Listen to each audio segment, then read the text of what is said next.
عقبہ بن عامر فرماتے ہیں کہ ایک شخص نبی کریم علیہ السلام کی بارگاہ میں آیا، عرض کرنے لگا یا رسول اللہ صلی اللہ علیہ وسلم، کوئی ہم میں سے گناہ کر بیٹھتا ہے تو کیا ہوتا ہے؟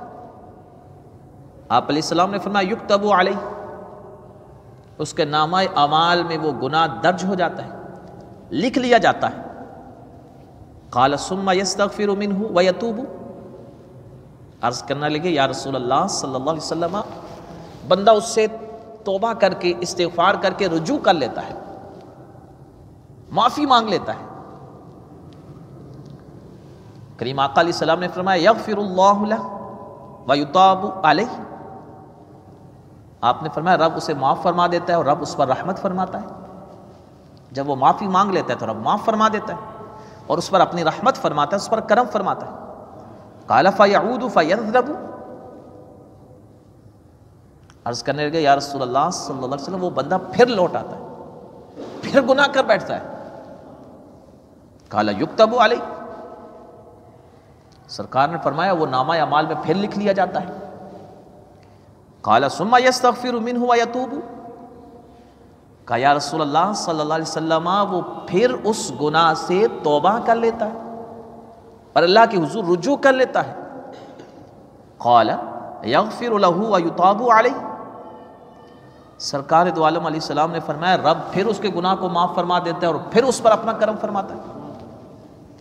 فرمایا کہ ولا، اللہ تبارک و تعالی اس وقت تک گناہ کو معاف کرنے سے نہیں تھکتا جب تک بندے معافی مانگنے سے نہ تھک جائیں۔ فرمایا بندے تھک جائیں، معافی مانگنا چھوڑ دیں تو رب معاف کرنا چھوڑ دے گا، اور جب تک بندے رب سے معافی مانگتے رہیں گے رب ان کو معاف کرتا رہے گا۔ کتنی پیاری حدیث طیبہ ہے۔ تو اصل پاگل وہ ہے جو گناہوں پر ڈٹ جائے۔ اسی کے متعلقہ یہ حدیثیں تھیں کہ اللہ تعالیٰ نے عقل سلیم رکھنے والوں کو توبہ کا دروازہ دیا کہ جتنی بار بھی گناہ ہو جائے معافی مانگ لو سچے دل سے تو رب معاف فرما دے گا۔ پھر غلطی ہو جاتی ہے پھر معافی مانگو، جب تک بندہ معافی مانگتا رہے گا صدق کے دل کے ساتھ رب معاف فرماتا رہے گا، کیونکہ رب کی رحمت اور اس کی بخشش ہمارے گناہوں سے کئی گنا بڑی ہے۔ کیونکہ رب نے فرمایا ان رحمتی وسعت کل شیء، بے شک میری رحمت ہر شے سے بڑی ہے۔